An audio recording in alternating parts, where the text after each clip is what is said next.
Om Gurubhyo Namaha. Dasabodha, 23rd September 2021, page number 216, point number 44. దానికంటే ఒక point ఎన్నికి వెళ్ళి start చేద్దాం madam. The glass fixtures and water seem to be similar, but wise men know that both are separate. అక్కడికి ఆపాము నిన్న. ఈరోజు వచ్చి 45 నుండి. There are small white stones in the grains of rice. The crystal kept on the cotton. Madam? The crystal kept on cotton. Sorry. The crystal kept on the cotton seems similar to the cotton to the persons who look at it.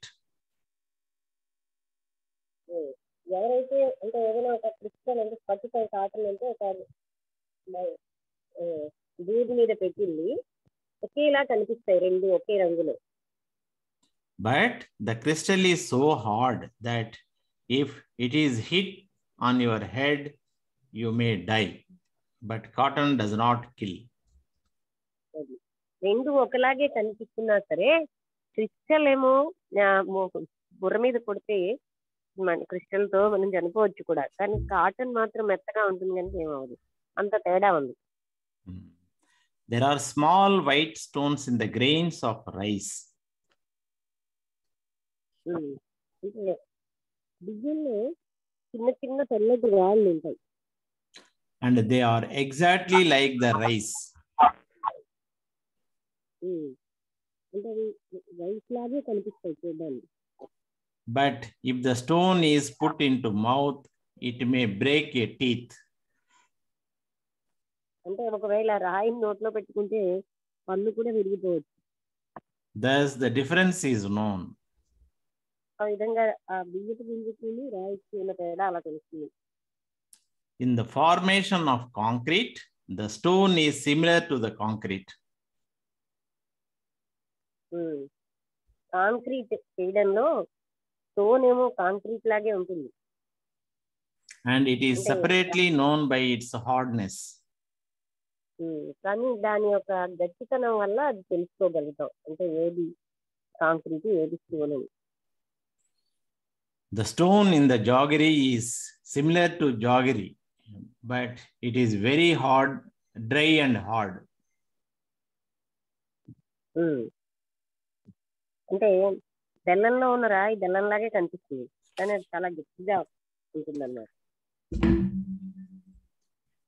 The Vekhanda and Nagakandi, the two medicinal herbs, should not be taken as one.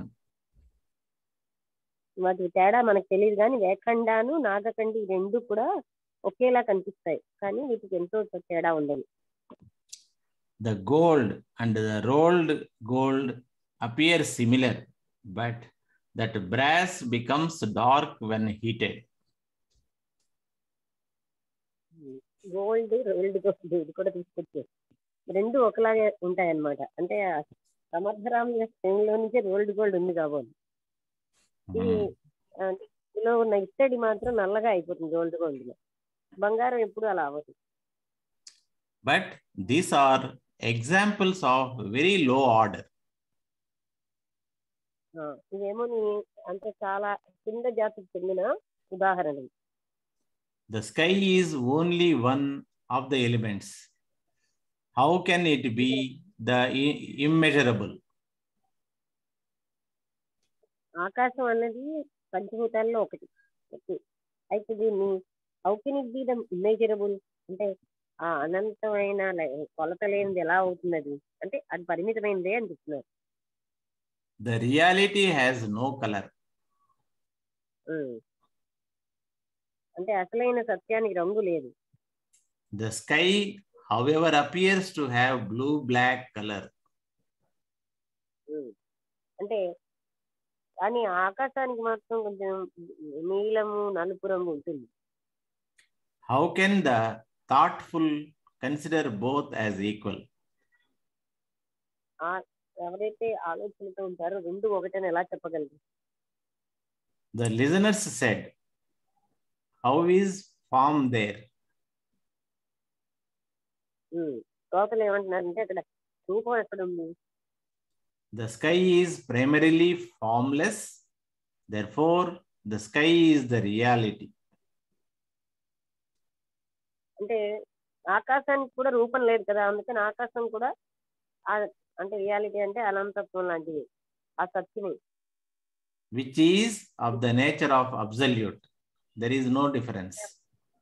సత్యమే ఆకాశం అంటున్నారు, రెండింటికి తేడా లేదు అని అంటున్నారు. The four remaining elements are subject to destruction. మిగతా 4 పంచభూతాలు అంటే 5లో 4 కూడా నాశనం అవుతాయి. But sky does not get destroyed. కానీ ఆకాశాన్ని మనం నాశనం చేయలేం. It does not tolerate color, form and any distortion also. ఇది రంగు, రూపం, అంటే ఏ రకమైన మార్పుని కూడా కలిగించదు. The sky is apparently fixed, permanent. అంటే ఆకాశం పర్మనెంట్ గా ఫిక్స్ అయ్యి ఉంది అన్నట్టు కనబడుతోంది. Apparent. What is there to be destroyed there? ఇంకా అక్కడ నాశనం చేయడానికి ఏముంది? So, in our opinion, the sky is eternal. అందుకని మన అభిప్రాయంలో శాశ్వతమైంది ఆకాశం అని మనం అనుకుంటున్నాం. Listening to this, the speaker says in reply.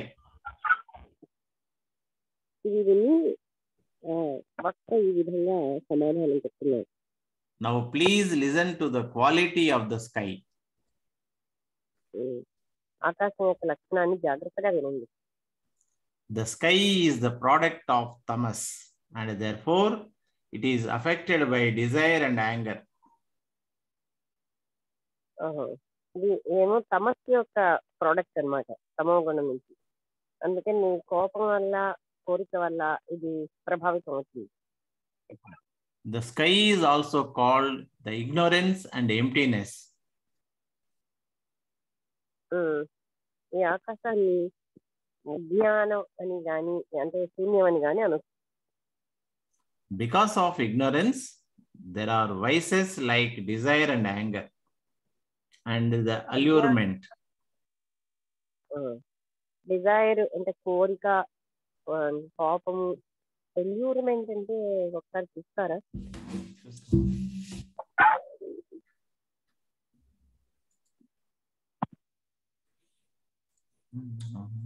చూసినట్టుంది.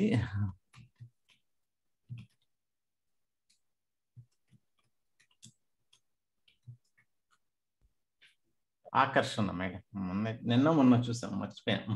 ఆకర్షణ అవన్నీ దానికి ఉంటాయి. అంటే దాంట్లోని సమస్య నుంచి వచ్చింది కనుక ఆ లక్షణాలన్నీ ఉన్నాయి దానికి. The fear and the sorrow are the qualities of the sky because of the ignorance. అజ్ఞానం ఉండబట్టి దుఃఖం, భయం ఈ లక్షణాలు కూడా ఉంటాయి. The atheist says no. ఏంటండి? Atheist madam says no. atheist ఏమో చదవండి ఇంకా. atheist says no. That negative statement is the sign of emptiness. Negative గా ఉండడం అన్నది అక్కడ ఎంప్టీనెస్ అంటే శూన్యానికి చిహ్నం. And people call the atheist a very hard-hearted or heartless man.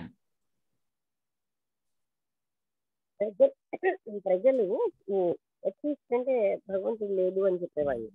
ఆయన కఠినాత్ముడని, వెరీ హార్డ్ హార్టెడ్ అని, దయలేని వాడని అంటారు. The sky is empty and unmoving. ఆకాశం ఏమో ఖాళీగా ఉంటుంది, కదలకుండా ఉంటుంది. The emptiness means ignorance. ఖాళీగా ఉండడం అంటే అజ్ఞానం అని చెప్తున్నారు. Ignorance is the hardness which is the nature of the sky. అజ్ఞానం అన్నది కఠినంగా ఉండడం, అది స్కై యొక్క స్వభావం అంటున్నారు, అంటే హార్డ్ గా ఉండడం. The hard, the empty, and being subject to distortion, how can it be called permanent? Hard, తర్వాత శూన్యంగా ఉంది, తర్వాత మార్పుకి లోనవుతోంది, అది శాశ్వతం అని ఎలా అనగలం? It seems to the mind like this only, if we see it properly. ఏంటండి? Seems to mind, It seems to the mind like this only, మనసుకి ఇలాగే కనిపిస్తుంది, if we see it properly. జాగ్రత్తగా చూస్తే ఇలా కనిపిస్తుంది అని. The ignorance is mingled with the sky. ఆకాశంతో అజ్ఞానం బాగా కలిసింది. The knowledge destroys that mud of ignorance. జ్ఞానం ఏమో అటువంటి అజ్ఞానాన్ని తొలగిస్తుంది. Therefore, the sky is destructible. అందుకని ఆకాశం ఏమో వినాశకరం, అంటే నాశనం చేయగలిగేది, అంటే నాశనం అయ్యేది. So, the sky and the reality seem to be similar on a cursory glance. అందుకని అంటే ఈ రియాలిటీ అంటే నిజము, సత్యమును, reality, so the reality and Sky. ఆకాశము, ఈ రెండు కూడా ఒకేలా ఉన్నట్టుగా కర్సరీ గ్లాన్స్ అంటే ఒక దృష్టిలో కనిపిస్తాయి. కానీ But there is a difference due to the emptiness of the sky. కానీ స్కైలో ఉన్నటువంటి ఎంటీనెస్, శూన్యం వల్ల, ఖాళీ వల్ల ఎంతో తేడా ఉంది రెండింటికి. If you see them in their normal evident nature, we feel that they are both similar. సామాన్యమైనటువంటి పైకి కనబడే దృష్టితో చూస్తే రెండు ఒకలాగే ఉంటాయి. But there is a difference between the sky and the reality. కానీ ఆకాశానికి ఆ రియాలిటీకి మాత్రం చాలా తేడా ఉంది. The state of sleep and the state beyond mind are apparently equal. మనస్సుకు అతీతమైన స్థాయిని నిద్రలో ఉన్నది బాహ్యంగా, అపారెంట్లీ అంటే దృశ్యంగా ఒకలాగే కనిపిస్తుంది. నిద్రపోతున్నవాడు ఆ తర్వాత మానసిక అతీతంగా సమాధిలో ఉన్నవాడు ఒకలాగే ఉంటారు. But if we thoughtfully consider, there is a definite difference. కానీ మనం ఆలోచనతో చూస్తే నిశ్చితంగా అక్కడ తేడా ఉంది. The people take the false as true, but the experts know the value. ప్రజలేమో ఆ సత్యాన్ని సత్యంగా తీసుకుంటారు, కానీ నిపుణులకి ఆ విలువ తెలుసు. The people are like the deers who go running towards a mirage. అంటే ప్రజలు ఎలాంటి వాళ్ళు అంటే ఎండమావి దగ్గరికి పరిగెత్తేటటువంటి లేడీలు ఎలాంటి వాళ్ళు, అలాంటి వాళ్ళు. లేడీలు ఎండమావిలో నీరు ఉందని పరిగెడుతుంటారు, అలాగే ఏమీ లేని దానికోసం ఈ ప్రజలు వెళ్తూ ఉంటారు. Now, please let us keep the simile aside. ఇప్పుడు ఈ ఉపమాలంకారం ఇక్కడ పోల్చింది పక్కన పెడదాం. I have told it as a symbol to understand truth. సత్యం తెలుసుకోవడానికి ఒక సింబల్ గా చెప్పాను. అంటే ఈ ప్రజెంట్ ఉపమాలంకారం అంటే మనం పోలికలు పక్కన పెడదాం. Thus, in short, the one element and the immeasurable are not one. అంటే టూకీగా చెప్పుకోవాలంటే ఒక ఎలిమెంట్, ఒక పాంచభౌతికమును ఆ అనంతత్వం ఒకటి కాదు. ఇమ్మెజరబుల్ అంటే అనంతం. We can see the sky from the separate attitude of the observer. మనం అబ్జర్వర్ యొక్క ప్రత్యేకమైన యాటిట్యూడ్ తో మనం ఆకాశాన్ని చూస్తున్నాం, మీరు చూడొచ్చు. But in the case of reality, we become that only. Reality విషయంలో మాత్రం మనం దాంతో ఏకం అయిపోతాం, ఒకటిగా అయిపోతాం. That is the seeing of the absolute. అది ఆ పరమమైన తత్వాన్ని చూడాలంటే ఆ సీయింగ్ అంటే అందులో అబ్జర్వర్ లేని స్టేట్కి వెళ్ళిపోతాం మనం. The doubt is cleared in this way, and the attitude of mind to keep on doubting is gone. ఈ విధంగా సందేహ నివృత్తి అయింది. కానీ ఇంతవరకు సందేహించేటటువంటి మనస్సు యొక్క లక్ష్యం పోయింది. లక్ష్యం The reality cannot be experienced by keeping ourselves separate as the seers. అంటే ఈ సత్యం అన్నది మనం చూసేవాళ్ళుగా సెపరేట్ గా ఉన్నంతసేపు కనబడదు. అంతే కదా, చూసేవాడు ఉన్నప్పుడు అది కనబడదు. The sky is possible to be experienced. ఆకాశాన్ని మనం అనుభూతి చెందగలం. The reality is beyond the experience. సత్యం అన్నది అనుభూతి చెందడానికి అతీతమైనది. So the sky cannot be the same as reality. ఆకాశమును అనంతత్వమును ఒకటి కాదు, సత్యము ఒకటి కాదు. ఆ రెండు వేరే కనబడుతున్నాయి బాహ్యంగా ఒకలాగా. If there is water which seems like milk, ఒకవేళ తెల్లగా ఉన్నదనుకోండి నీరు, అంటే అది కనబడుతోంది పాలలాగా. the swan is able to separate the water from the milk. ఇప్పుడు హంస వచ్చి నీరును పాలని వేరు చేయగలదు. Similarly, the saints know the difference between the sky and the reality. ఇంకా జ్ఞానికి మహాత్ములకి తెలుస్తుందన్నమాట ఆకాశానికి అసలైన సత్యానికి ఉన్నటువంటి తేడా. All this is within the field of Maya, an extensive myth. ఇదంతా కూడా మాయ యొక్క ఆవరణలోనే ఉంది. మిత్ అన్న ఎక్స్టెన్సివ్ మిత్ అంటే ఏంటండి, మిత్ పురాణాల అట్లాగే వస్తుంది మేడం, ఒకసారి చూస్తాం ప్రాపర్.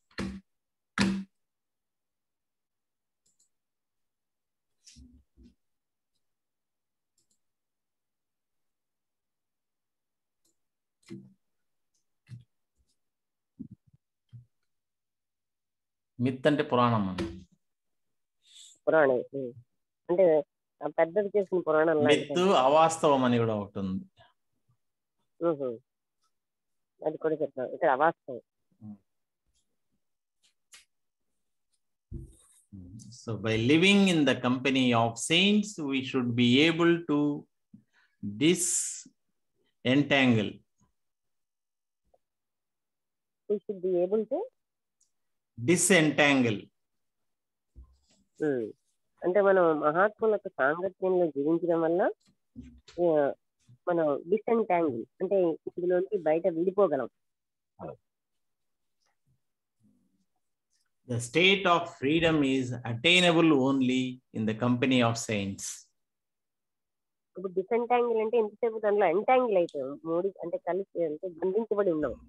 వాళ్ళ సాంగత్యంలో డిసెంటాంగిల్ అవుతాం, బంధనాల నుంచి బయటకు వచ్చేస్తాం. ఒక్క మహాత్ముల సాంగత్యం వల్లే మనం ఏంటంటే ద స్టేట్ ఆఫ్ ఫ్రీడమ్ అంటే ఆ ముక్తి అన్నది మనం పొందగలుగుతాం. Thus, in the 8th Dashaka of Dasabodha, in the dialogue between the Guru and the disciple, అంటే 8వ దశకం దాసబోధలో గురు శిష్య సంవాదంలో, this 5th chapter by name, the differences in the 5 manifest elements is completed here. రూపుదాల్చిన 5 పంచభూతాల తేడాలు అనే 5వ చాప్టర్ ఇక్కడ వెళ్తుంది. Chapter 6, depression. డిప్రెషన్ అంటే నిస్పృహ. డిప్రెషన్ తెలుగులో ఏమంటారు? మేడం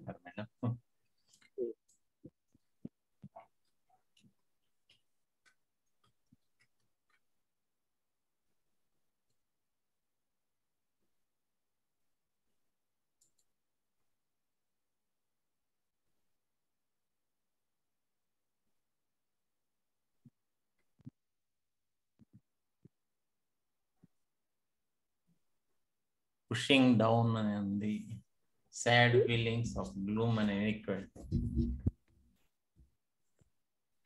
వినపడలేదు. డిప్రెషన్ అంటే అలాగే ఉంది మేడం.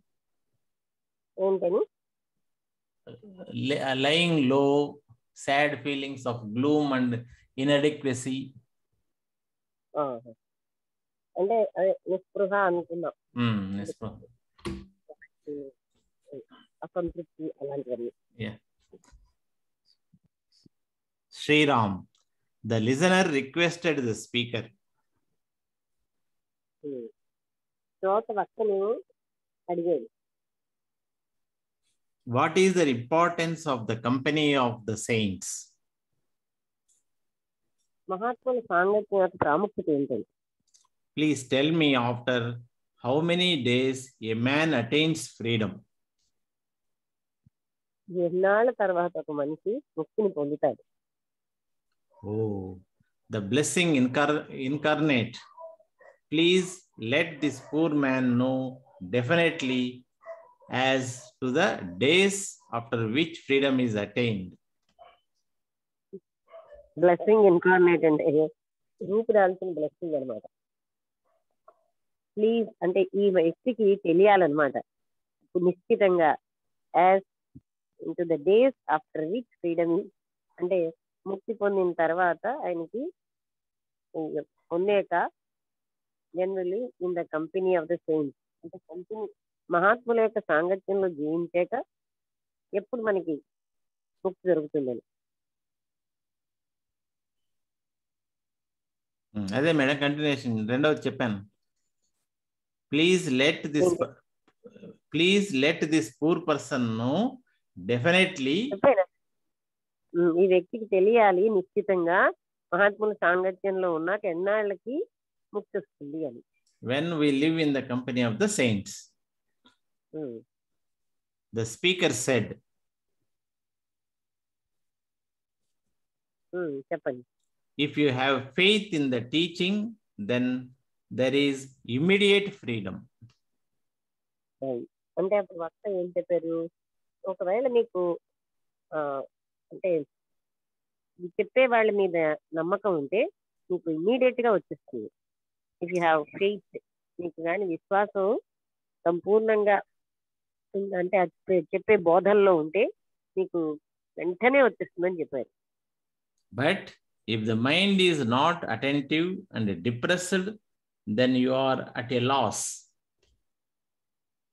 అలా కాకుండా మీ మనస్సు డిప్రెసివ్ గా అటెంటివ్ గా లేకపోతే మీరు కోల్పోతారు. The listener said, while the mind is attentive, suddenly it goes into an attention and it wanders. How can we make it quiet? నేను శ్రోత అడిగేది, మనసు అటెంటివ్ గా ఉంటున్నప్పుడు సడన్ గా అది ఇన్అటెంటివ్ అయిపోతుంది, ఇటు అటు తిరుగుతూ ఉంటుంది. అలాంటప్పుడు దాన్ని ఎలాగ మేము నిశ్శబ్దంగా చేయడం? The speaker said, there is a way. ఒక పద్ధతి ఉన్నదన్నారు స్పీకర్, ఓ మార్గం ఉంది. The mind is attracted to many things. మనస్సు ఎన్నింటికో ఆకర్షితం అవుతుంది. That attraction should be cut away and you should sit for listening with real interest. అటువంటి ఆకర్షణను మీరు సెట్ చేసి నిజమైనటువంటి ఆసక్తితో వినాలి. And from moment to moment, the time should be utilized with awareness. అది మీరేమో ఎంతో ఎరుకతో క్షణక్షణము కూడా సమయాన్ని సద్వినియోగం చేసుకోవాలి. There are various important principles explained in the book. పుస్తకాల్లో ఎన్నో ముఖ్యమైనటువంటి సిద్ధాంతాలు ఉన్నాయి, ప్రిన్సిపల్స్ ఉన్నాయి. You should read them and remember them in your heart. వాటిని మీరు చదివి మీ మనసులో, మీ హృదయంలో గుర్తుపెట్టుకోండి. If at all the mind is negligent, you should listen again. ఒకవేళ మనసు సరిగ్గా వినలేదు అంటే, నెగ్లిజెంట్ గా ఉందంటే మళ్ళీ వినండి. The person who listens without going deeper into the meaning is not a listener. అంటే ఏ వ్యక్తి అయితే లోతుగా ఆ అర్థంలోకి వెళ్ళి వినడో ఆయన అసలైనటువంటి వినేవాడి శ్రోత కాదు. but only a stone in the form of a human being. అంటే మనిషి రూపంలో ఉన్న రాయిట. అంటే ఎవరైతే వినరో అలాంటి వాళ్ళు. When the listeners heard this, they felt sad because they were called stones. ఈ శ్రోతలు ఈ విషయం విన్నాక వాళ్ళకి కొంచెం నిస్పృహ అంటే విచారం వచ్చింది. ఎందుకంటే వాళ్ళని రాళ్లతో పోల్చారండి. So the speaker said, now listen to the good quality of the stone. అయితే ఇప్పుడు మీరు ఆ రాయి యొక్క మంచి లక్షణాలు వినండి. If the stone is crooked and if it is chiseled and is given a good form, and if after some days we see it, it maintains the new form. ఒకవేళ దాన్ని బాగా అంటే క్రూకెడ్ అంటే వంచేయడం, దానికేమో అదే సిజల్డ్ అంటే ఉలితో చెక్కడం. చెక్కిస్తే అప్పుడు దానికి ఒక కొత్త మంచి గుడ్ ఫామ్ మంచి రూపం వస్తుంది.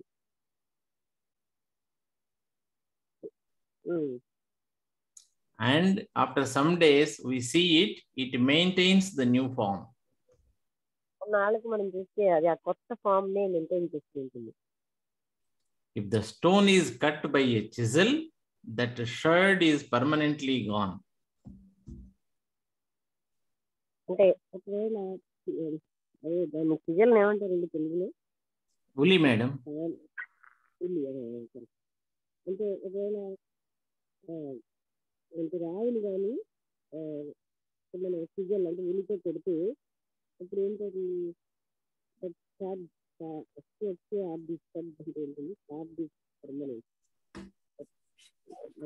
చూడాలి.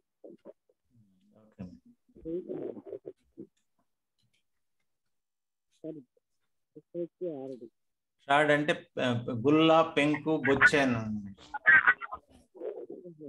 అలా పెడితే అది పూర్తిగా వెళ్ళిపోతుంది. It is not possible to fix it again to the stone. అది అంటే ఏదైతే వచ్చేసిందో దాన్ని మళ్ళీ దానికి అతికించడం కుదరదు. But the evil thinking of a man, though once removed, persists further. మానవుడి యొక్క చెడు ఆలోచనలు మాత్రం ఒకసారి తీసేసిన తిరిగి ఉంటాయి అక్కడ. In the case of human being, this bad habit can be dropped by good advice. మానవుడి యొక్క విషయంలో ఇలాంటి చెడు లక్షణం అనేది మంచి సలహాతో మనం తీసేయచ్చు. But he is again persistent in his bad habit. మంచి సలహా వల్ల చెడు కోణాన్ని తీసేసినా ఆయన తిరిగి ఆ బ్యాడ్ హ్యాబిట్ ని ఉంచుకుంటాడు. Therefore, the boulder or the stone is much better than the man.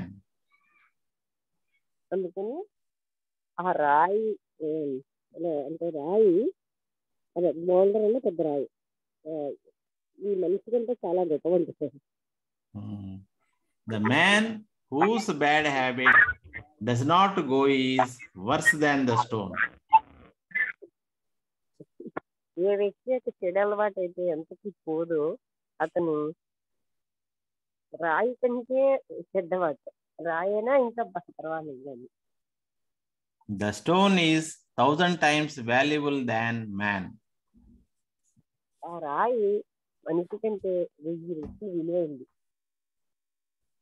Madam ఇంకొక 8 minutes ఉంది. మీకు నోట్స్ దాంట్లో రాలేదు, ఈరోజు పంపలేదు. నేను చదవనా లేకపోతే ఆపనా? ఇక్కడికి చదవనా? 2 points. Okay madam. How is the stone so valuable? అంటే రాయి అంత విలువైంది ఎలాగైంది? Please the audience should listen to the description. దీనికి శ్రోతలు జాగ్రత్తగా వినండి ఈ వివరణ. All the jewels are essentially stones only. అన్ని ఆభరణాలు కూడా అవి రాళ్లతోటే ఉంటాయి. In them are ruby, pearl, coral, sapphire, turquoise.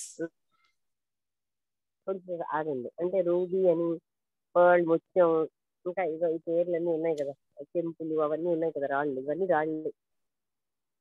The blue jewel and others like topaz, wish stone, etc.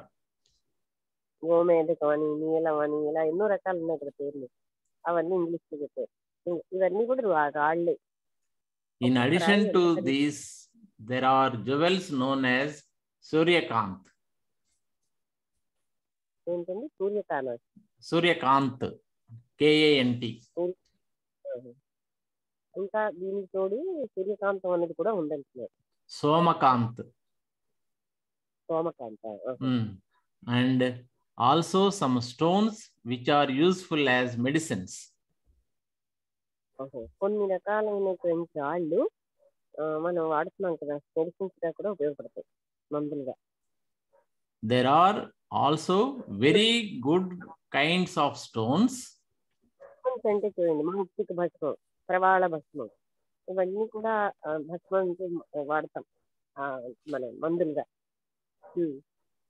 There are also very good kinds of stones which are utilized in various places of worship and for wells. Wells, WELLS.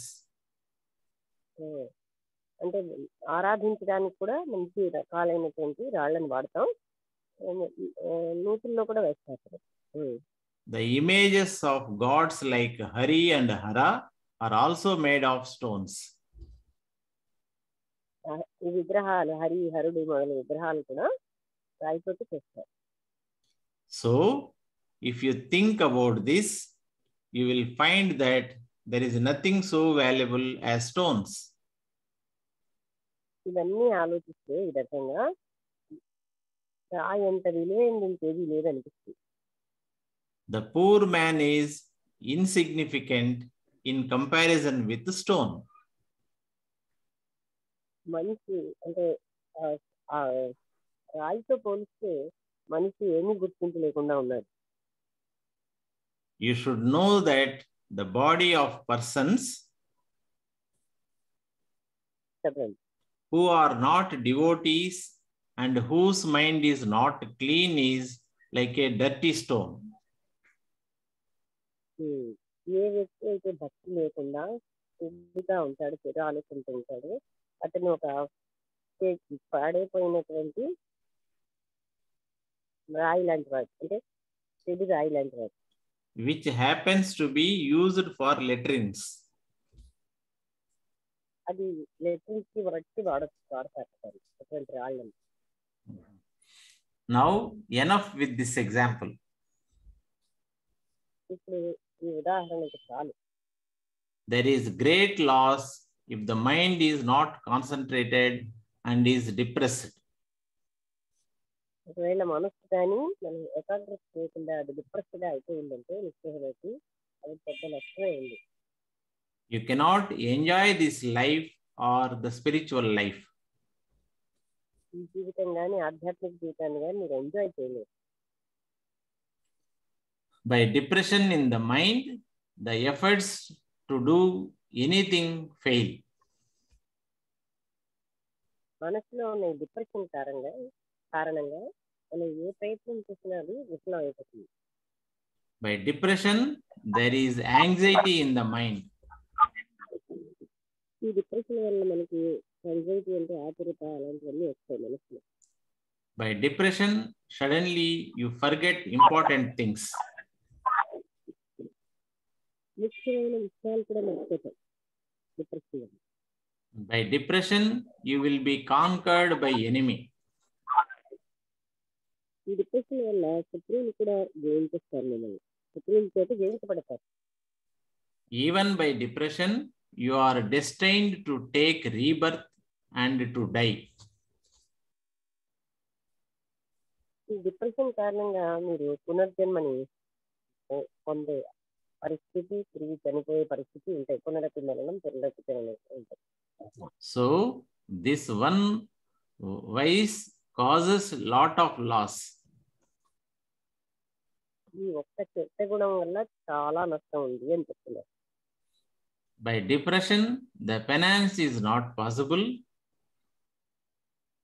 ఇప్పుడు వాళ్ళు తపస్సు కూడా చేసుకోలేదు. Devotion is not possible. భక్తి సంభవం కాదు. And the seekers do not get knowledge. అన్వేషిస్తున్నది జ్ఞానప్రాప్తి రాదు. If there is depression in the mind, there is no positive thinking. ఎప్పుడైతే మనసులో డిప్రెషన్ ఉంటుందో అట్లాంటి వ్యక్తి ఎప్పుడు కూడా పాజిటివ్ గా ఆలోచించలేదు. You do not become successful. మీరు జయాన్ని పొందలేదు. And there is definite loss of your own welfare. మీ సంక్షేమానికి కూడా నష్టం వస్తుంది. ఇక్కడ ఆపుదాం మేడం, ఇంకా 1 minute ఉంది. అందరికీ నమస్కారం.